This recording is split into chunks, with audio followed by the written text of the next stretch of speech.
Todavía siento el eco de sus palabras retumbando en mi cabeza, como si esa noche maldita hubiera sido ayer.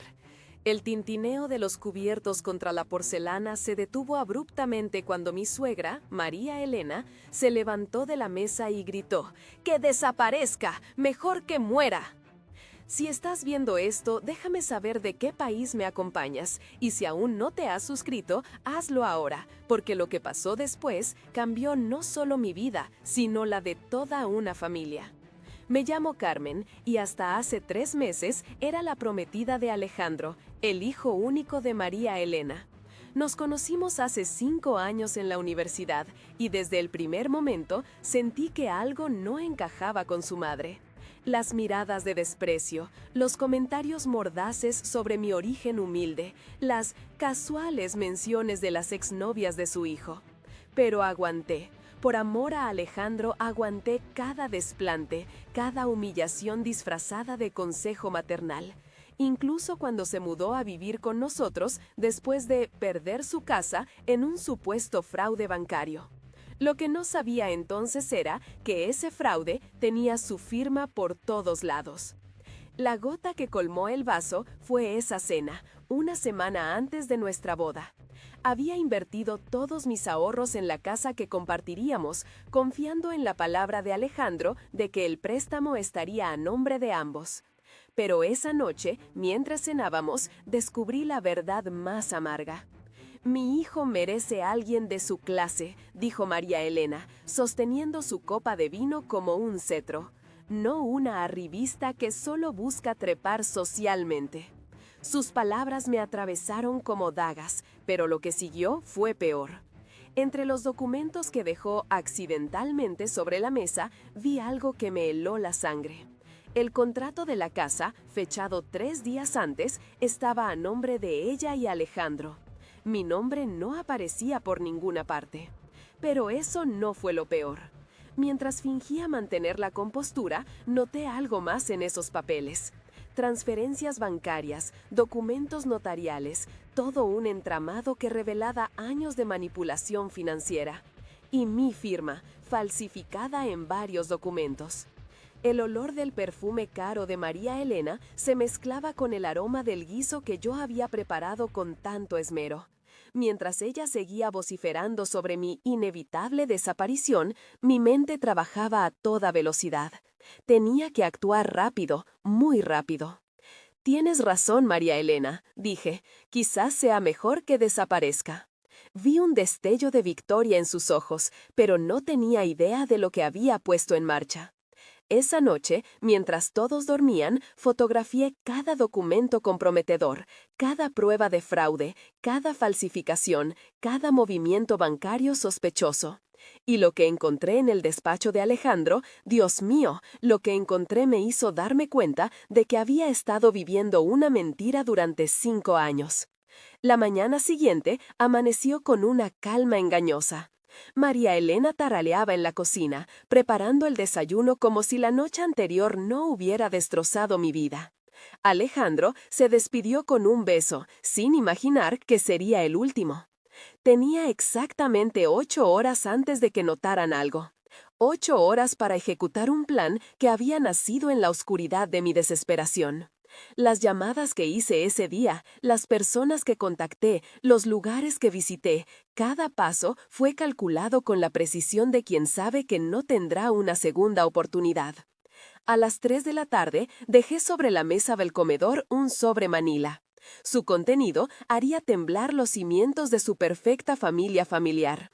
Pero lo que más les dolería no serían los documentos, sino lo que descubrirían después. Lo último que escuché al cerrar la puerta fue la voz de María Elena al teléfono presumiendo sobre los arreglos de la boda. No tenía idea de que en ese preciso momento su imperio de mentiras empezaba a desmoronarse.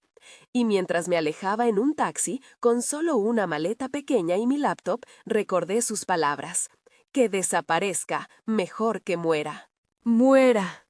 Bueno, María Elena, ten cuidado con lo que deseas, porque lo que dejé en esa mesa, lo que puse en marcha ese día, Pero antes de contarte qué había en ese sobre y lo que sucedió después, necesito que entiendas algo crucial sobre el imperio financiero de los Montenegro y por qué mi desaparición fue solo el principio de su pesadilla. Era el amor de mi vida, o eso creía, Fernando Montenegro, heredero del imperio inmobiliario más importante de la ciudad. 3 años de relación perfecta, hasta que su madre, María Elena, comenzó a mostrar sus verdaderos colores. Todo empezó con pequeños comentarios. Mi ropa no era suficientemente elegante, mi trabajo como arquitecta era poco ambicioso, mi familia no tenía el apellido adecuado. Lo soporté todos, convencida de que el amor lo superaría. Pero entonces las sutilezas se convirtieron en puñaladas. María Elena accidentalmente derramó vino tinto sobre mi vestido de diseñador en la cena de compromiso. «Oh, querida, tal vez sea una señal», dijo entre risitas. Fernando solo sonrió incómodo. La semana siguiente descubrí que había cambiado la lista de invitados, eliminando a toda mi familia excepto mis padres. «Es una boda Montenegro, cariño. Hay que mantener cierto nivel», explicó con una sonrisa venenosa. Pero el golpe más bajo vino cuando interceptó los planos de mi proyecto más importante, un centro cultural innovador, y los envió a su arquitecto de confianza. 3 días después, vi mi diseño presentado como suyo en una revista de arquitectura. Entre lágrimas, encontré algo extraño revisando los documentos de la hipoteca de nuestra futura casa. Un papel arrugado en el escritorio de Fernando, comunicaciones entre María Elena y el banco. La casa, que supuestamente sería nuestro nido de amor, estaba siendo financiada exclusivamente a su nombre. La gota que derramó el vaso fue aquella cena, una semana antes de la boda. María Elena, ebria de poder y champán, gritó: «¡Que desaparezca! ¡Mejor que muera!». Fernando, como siempre, guardó silencio. Esa noche, mientras todos dormían, accedí al correo de Fernando. Lo que encontré me heló la sangre. Conversaciones con María Elena planeando cómo manejarme después de la boda, cómo mantenerme en mi lugar. Al día siguiente, actué con precisión quirúrgica. Transferí mis ahorros a una cuenta secreta, cancelé parte del financiamiento de la casa, retiré mis inversiones conjuntas. Cada movimiento fue calculado, cada paso medido. Llamé a mi viejo mentor de la universidad, ahora establecido en Barcelona. «Te necesito», fue todo lo que dije. Su respuesta fue inmediata. «Ven». Mientras empacaba lo esencial, encontré algo que cambiaría todo. Una USB escondida en el escritorio de Fernando. La guardé sin mirarla, pero su peso en mi bolsillo se sentía como plomo. En el sobre manila que dejé sobre la mesa del comedor, coloqué varios documentos, la evidencia del robo de mi diseño, los correos conspirativos y algo más, algo que había descubierto accidentalmente sobre las propiedades Montenegro. Antes de irme, pasé por el despacho de María Elena. En su agenda, una anotación: «Reunión JM». 3 palabras que conectaban todos los puntos. Tomé un taxi al aeropuerto, mientras las llamadas de Fernando inundaban mi celular. Lo apagué. En mi laptop programé varios correos para enviarse automáticamente en los próximos días. Cada uno contenía una pieza del rompecabezas que destruiría su fachada perfecta. Las palabras de María Elena resonaban en mi cabeza. «Que desaparezca, mejor que muera». No tenía idea de que su deseo se cumpliría, pero no como ella esperaba. Mientras el avión despegaba, conecté la USB. Lo que encontré en esos archivos me dejó sin aliento. No eran solo documentos, eran las pruebas de décadas de fraude inmobiliario, propiedades fantasma, inversores estafados, políticos comprados. Pero eso no era todo. Entre los archivos había algo más, algo que conectaba a María Elena con la misteriosa muerte. Herencia del padre de Fernando 15 años atrás. Un accidente que nunca fue accidente. Guardé la USB en un lugar seguro y miré por la ventanilla. Barcelona me esperaba, y con ella la oportunidad de reconstruir mi vida. Pero primero tenía que asegurarme de que el imperio Montenegro se derrumbara pieza por pieza. Lo que dejé en ese sobre era solo el comienzo. Lo que descubrí en aquella USB cambiaría todo. Y mientras el avión atravesaba las nubes, una sonrisa se dibujó en mi rostro. María Elena quería que desapareciera, pero no imaginaba que mi desaparición sería su peor pesadilla. Lo que sucedería en las próximas semanas sacudiría los cimientos de su mundo perfecto, porque lo que encontré esa noche en la USB, lo que realmente descubrí sobre la muerte del padre de Fernando.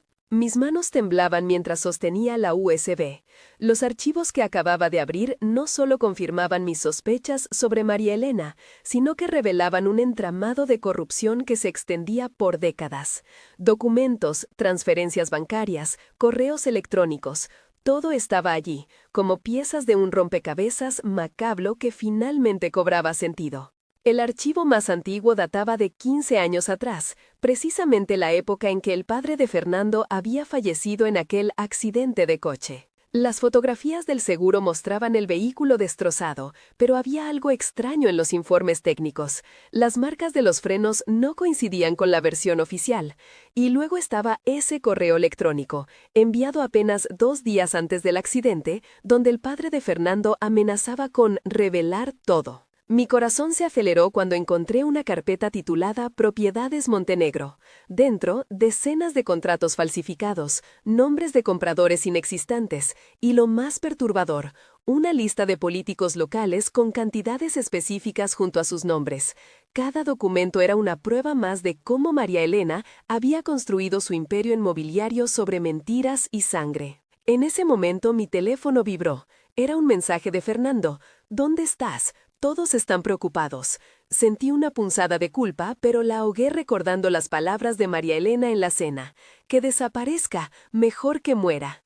Si ella supiera que sus propias palabras me habían llevado a descubrir su verdadera naturaleza. Entre los archivos encontré algo que me heló la sangre. Una grabación de audio. Con manos temblorosas conecté mis auriculares.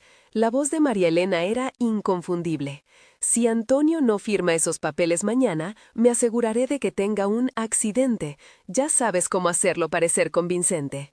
La fecha, 2 días antes de la muerte del padre de Fernando. Mientras el avión atravesaba una zona de turbulencia, mi mente trabajaba a toda velocidad. En mi bolso llevaba los documentos originales de la casa que María Elena había intentado poner a su nombre, el contrato de matrimonio que nunca firmaría y algo más valioso, la llave de una caja de seguridad en Barcelona que contenía documentos que ni ella sabía que existían. Una azafata se acercó ofreciéndome algo de beber. Acepté un agua, necesitaba mantenerme hidratada y lúcida. Mientras bebía, revisé el siguiente archivo, una serie de fotografías de reuniones clandestinas entre María Elena y varios rostros conocidos de la política local. En una, sostenía un maletín que parecía idéntico al que guardaba en su despacho, ese que siempre mantenía bajo llave. Mi primer impulso fue enviar todo a la fiscalía, pero me contuve. Esta información era demasiado valiosa para desperdiciarla en un ataque precipitado. Necesitaba más pruebas, más conexiones, y sobre todo, necesitaba entender por qué el padre de Fernando había sido silenciado. En ese momento encontré una carpeta cifrada. Tras varios intentos, logré abrirla usando la fecha de nacimiento de Fernando como contraseña. Lo que vi me dejó sin aliento. Documentos que probaban que la verdadera dueña de todo el imperio montenegro era la madre de Fernando. María Elena. La segunda esposa había usurpado todo aprovechando la muerte de Antonio. El avión comenzó su descenso hacia Barcelona. Mientras guardaba la USB en un compartimento secreto de mi bolso, mi mente repasaba los siguientes pasos. Tenía una cita programada con un detective privado recomendado por mi antigua profesora de Derecho. También había contactado con una periodista de investigación que llevaba años tras la pista de las irregularidades en el sector inmobiliario. Saqué de mi bolso el sobre que había dejado en la mesa del comedor antes de partir. Dentro había dejado una única fotografía, María Elena estrechando la mano del mecánico que había revisado el coche de Antonio días antes del accidente. Al dorso había escrito: «Sé la verdad sobre Antonio. La USB es solo el comienzo». Mi teléfono volvió a vibrar. Esta vez era un correo electrónico de un remitente desconocido. «Tengo información sobre la muerte de Antonio Montenegro. Necesitamos hablar». El remitente se identificaba como ex empleado de la constructora. Mi corazón dio un vuelco. ¿Podría ser esta la pieza que faltaba? Barcelona apareció bajo las nubes. Una nueva vida me esperaba. Pero antes de empezar de cero, tenía una misión. María Elena quería que desapareciera, y lo haría, pero no sin antes asegurarme de que su imperio de mentiras se derrumbara. La muerte del padre de Fernando no quedaría impune. Mientras el avión tocaba tierra, repasé mentalmente mi plan. La cita con el detective, el encuentro con la periodista, y ahora este misterioso informante. Cada paso debía ser calculado, cada movimiento precisamente ejecutado. La USB en mi bolso pesaba como plomo, cargada con secretos que podrían destruir a la familia Montenegro. Pero había algo más, algo que aún no había revisado en la USB, un archivo corrupto que necesitaba ser recuperado. Mi instinto me decía que allí estaba la clave de todo. Mientras recogía mi equipaje, una certeza se instaló en mi pecho. Lo que estaba a punto de descubrir cambiaría no solo mi vida, sino la de todos los involucrados. Me detuve frente al taxi que me llevaría al hotel. Las pruebas que tenía eran devastadoras, pero algo me decía que apenas estaba rozando la superficie de esta conspiración. El archivo corrupto, el informante misterioso, las conexiones políticas, todo formaba parte de un rompecabezas más grande de lo que había imaginado. Yo ya sabía cuál sería mi próximo movimiento, pero la magnitud de lo que estaba por descubrir me aterraba. Mientras el taxi atravesaba las calles de Barcelona, apreté la USB en mi bolsillo.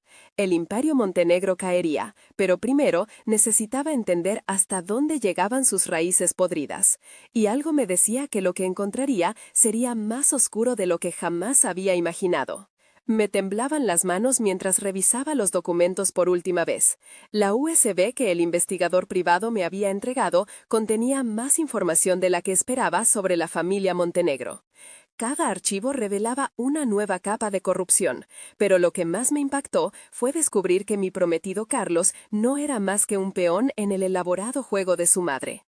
Durante 3 años había soportado las humillaciones de Beatriz Montenegro, sus comentarios mordaces sobre mi origen humilde, sus intentos de sabotear mi relación con Carlos, pero aquella noche en la cena de ensayo, cuando gritó que deseaba mi muerte, algo se quebró dentro de mí.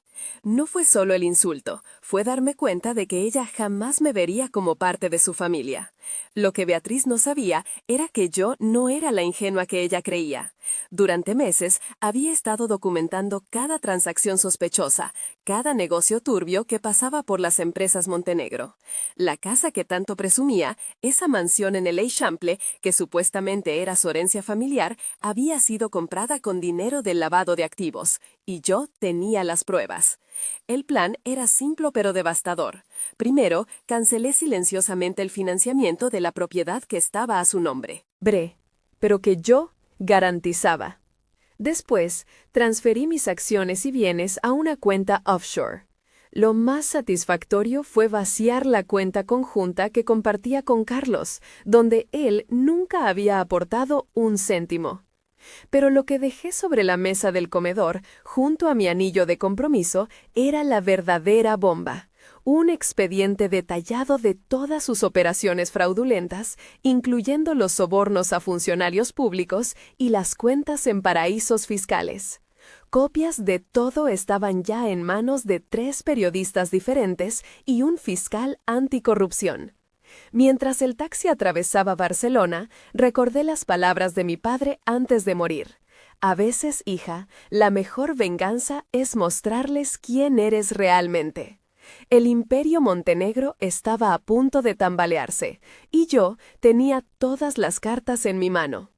Los documentos en mi poder revelaban conexiones con políticos de alto nivel, esquemas de evasión fiscal y, lo más grave, el verdadero origen de la fortuna familiar. Cada prueba había sido meticulosamente verificada y respaldada. No había escapatoria para ellos. Mi teléfono no dejaba de vibrar con llamadas de Carlos y mensajes de su familia. Los ignoré todos. En cambio, me concentré en revisar los últimos detalles de mi presentación para la Junta de Accionistas que se celebraría en 2 días. Como accionista minoritaria, tenía derecho a hablar y planeaba usar esos 15 minutos para destruir décadas de mentiras. La investigación había revelado algo más. Beatriz Montenegro no era la heredera legítima del imperio familiar. Los documentos originales mostraban que la empresa debería haber pasado a la hermana menor de su difunto esposo, quien, misteriosamente, había renunciado a sus derechos hace 20 años. Esa misma mujer ahora vivía en condiciones modestas en un pueblo costero, ajena a que había sido víctima de un elaborado fraude. Me instalé en un hotel discreto bajo un nombre falso.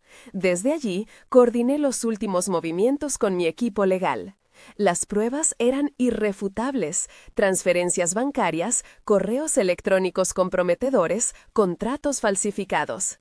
Todo formaba parte de un rompecabezas que, una vez completado, destruiría la reputación de los Montenegro. Lo más doloroso había sido descubrir la verdad sobre Carlos. Los mensajes en su teléfono, recuperados por el investigador, mostraban que él siempre había estado al tanto de los planes de su madre. Su amor por mí era tan falso como los estados financieros de su empresa. Mientras preparaba mi presentación para la junta, recibí un mensaje de un número desconocido. Era la hermana del difunto patriarca Montenegro. Había recibido mi carta y estaba dispuesta a testificar. Esta era la última pieza que necesitaba. La noche anterior a la junta apenas pude dormir. Repasé mentalmente cada documento, cada prueba, cada palabra que diría. No sería solo una exposición de fraudes corporativos, sería la revelación de 2 décadas de manipulación y engaño. En mi habitación de hotel extendí el vestido negro que usaría mañana, simple, elegante, letal, como los documentos que presentaría, como las palabras que pronunciaría. El reloj marcaba las 23:45 y en menos de 12 horas enfrentaría a la familia que había intentado destruirme. Sabía que después de mañana nada sería igual. Los Montenegro perderían no solo su reputación, sino también su imperio. Las acciones se desplomarían, los socios comerciales huirían y los investigadores fiscales tendrían suficiente material para años de proceso judicial. Mientras miraba por la ventana hacia las luces de Barcelona, sonreí al pensar en la cara de Beatriz cuando me viera entrar a la sala de juntas. Esta vez no sería la nuera sumisa que ella tanto despreciaba. Sería su peor pesadilla hecha realidad.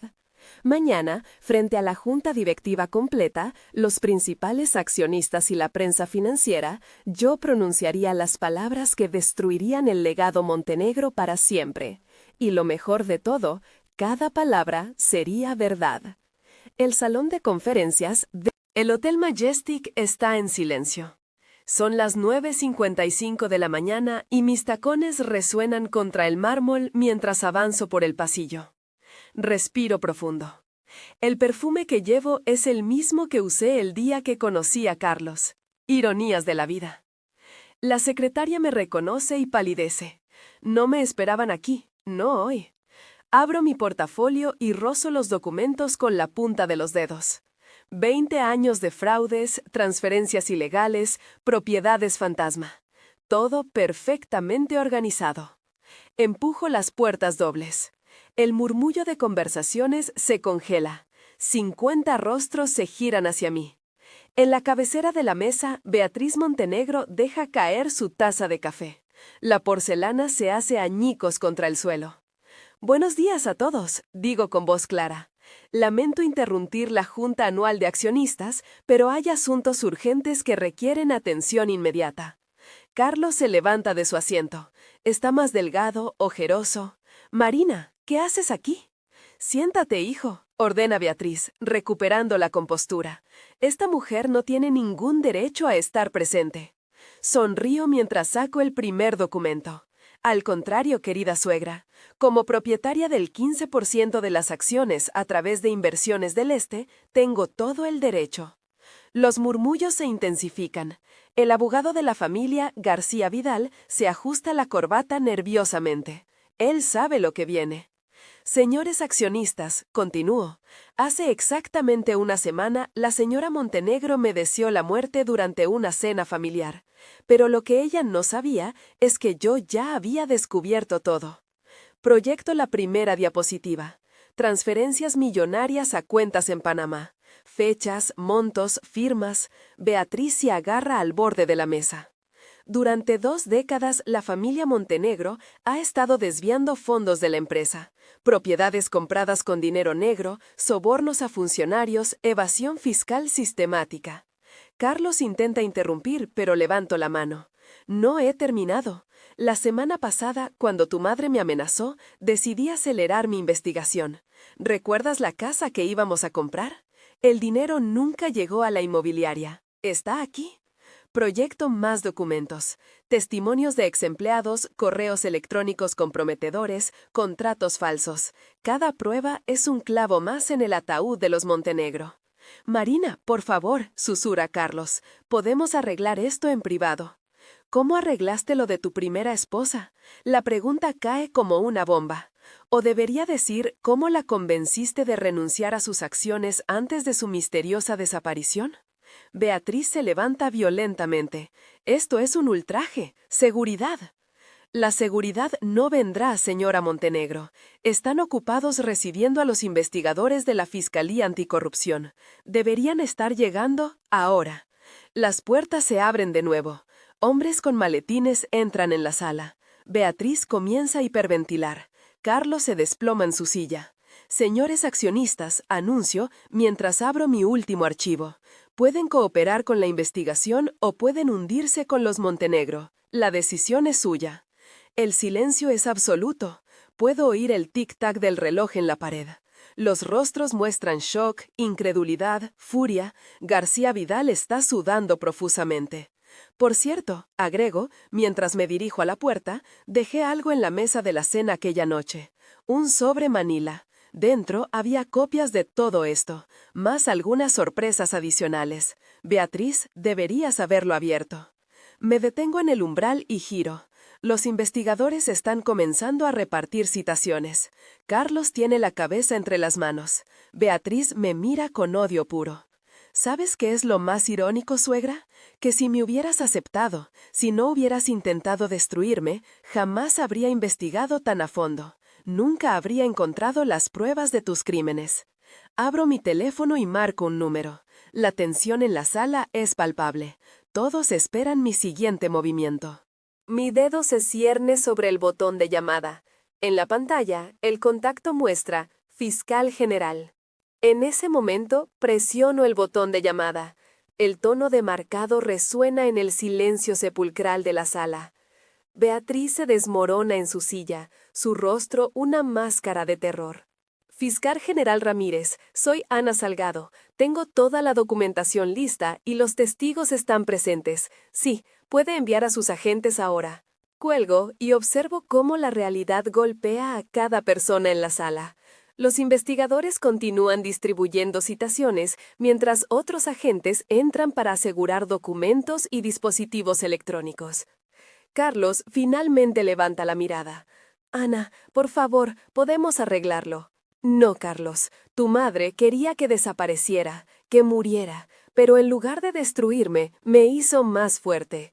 Cada documento que encontré, cada transacción sospechosa que rastré, cada testigo que localicé, todo me llevó a este momento. Me acerco a Beatriz, que ahora solloza silenciosamente. ¿Sabes por qué dejé ese sobre en la mesa aquella noche? Quería darte una última oportunidad de hacer lo correcto, de admitir tus errores, de aceptarme como parte de la familia. Pero ni siquiera lo abriste, ¿verdad?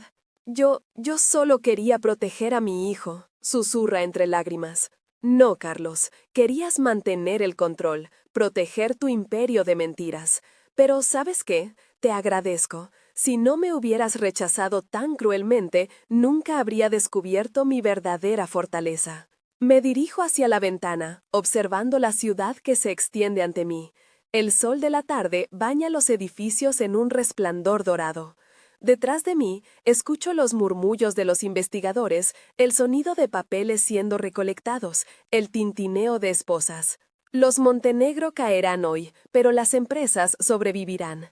He asegurado que los empleados inocentes no sufran las consecuencias.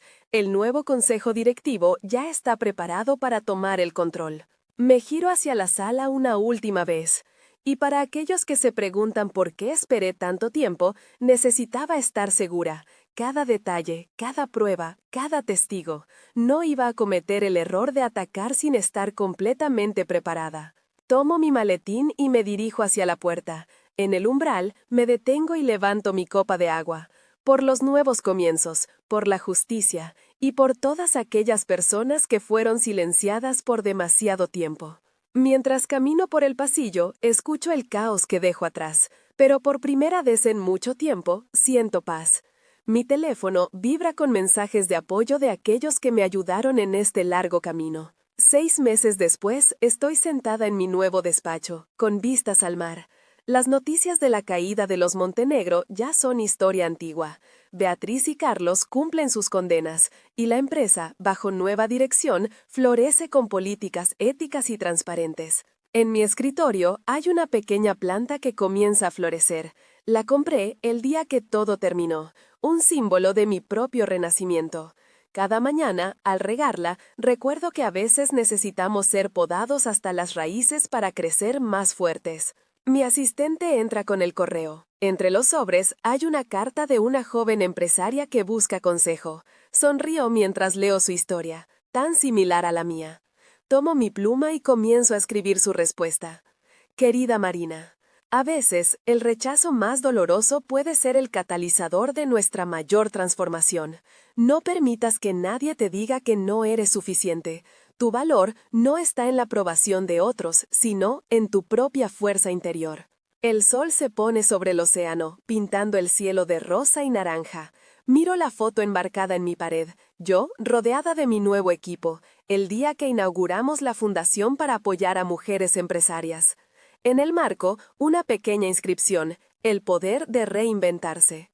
Si mi historia te ha tocado, si has encontrado en ella un eco de tu propia lucha, compártela, porque y cada vez que una mujer se levanta y cuenta su verdad, ilumina el camino para otras.